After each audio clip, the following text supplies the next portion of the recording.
ಈ ಮೂಲಕ ಎಲ್ಲ ಮಾಧ್ಯಮ ಮಿತ್ರರಿಗೆ ತಿಳಿಸೋದೇನೆಂದರೆ, ನಮ್ಮ ಪಕ್ಷದ ಮುಖಂಡರಾಗಿದ್ದಂತಹ ಹಿಂದೆ ಸತೀಶ್ ಕಡತನಮಲೆ ಅವರನ್ನು ರಾಜ್ಯ ರೈತ ಮೋರ್ಚಾ ಕಾರ್ಯದರ್ಶಿ ಜವಾಬ್ದಾರಿಯಿಂದ ಹಾಗೂ ಪಕ್ಷದ ಪ್ರಾಥಮಿಕ ಸದಸ್ಯತ್ವದಿಂದ 6 ವರ್ಷಗಳ ಕಾಲ ಉಚ್ಚಾಟನೆ ಮಾಡಲಾಗಿದೆ. ಅವರು ಪಕ್ಷ ವಿರೋಧ ಚಟುವಟಿಕೆಯನ್ನು ಗಮನಿಸಿದ ರಾಜ್ಯ ಶಿಸ್ತು ಸಮಿತಿ ಶ್ರೀಯುತ ಲಿಂಗರಾಜ್ ಪಾಟೀಲ್ರವರ ನೇತೃತ್ವದ ಶಿಸ್ತು ಸಮಿತಿ ಅವರಿಗೆ ಸಮಜಾಯಿಷಿ ಕೇಳಿ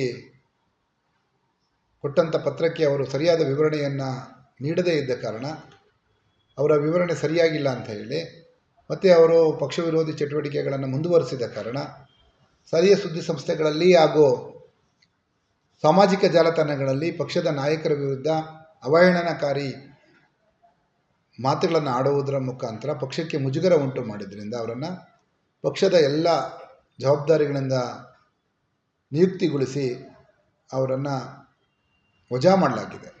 ಅದೇ ರೀತಿ ಮಂಡಲ ಸಮಿತಿ ಸಭೆಯಲ್ಲಿ ತೆಗೆದುಕೊಂಡ ನಿರ್ಧಾರದಂತೆ ಹುರುಳಿಚಿಕ್ಕನಹಳ್ಳಿ ಹನುಮಯ್ಯನವರು ಮಾಜಿ ಮಂಡಲದ ಅಧ್ಯಕ್ಷರು, ಅವರನ್ನು ಕೂಡ ಪಕ್ಷದಿಂದ ಉಚ್ಚಾಟನೆ ಮಾಡಲಾಗಿದೆ.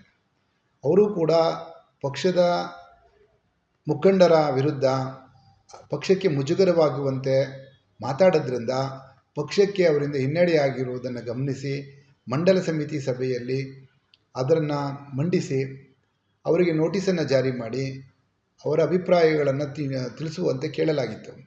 ಅವರು ಸಹ ಅವರಿಗೆ ಕಳಿಸಲಾದ ರಿಜಿಸ್ಟರ್ ಪೋಸ್ಟನ್ನು ತಿರಸ್ಕರಿಸಿದ್ದಾರೆ ಹಾಗೂ ಅವರಿಗೆ ಕಳಿಸಲಾದ ವಾಟ್ಸಪ್ ಸಂದೇಶಕ್ಕೆ ಯಾವುದೇ ಉತ್ತರವನ್ನು ನೀಡದೇ ಇರುವುದರಿಂದ ಅವರೂ ಕೂಡ ಪಕ್ಷದ ವಿಚಾರಧಾರೆಯಲ್ಲಿ ನಂಬಿಕೆ ಇಲ್ಲ ಮತ್ತು ಪಕ್ಷದ ಮುಖಂಡರ ನೇತೃತ್ವದಲ್ಲಿ ವಿಶ್ವಾಸವಿಲ್ಲ ಅನ್ನೋದನ್ನು ಗಮನಿಸಿ ಅವರನ್ನು ಕೂಡ ಪಕ್ಷದಿಂದ ವಜಾ ಮಾಡಲಾಗಿದೆ.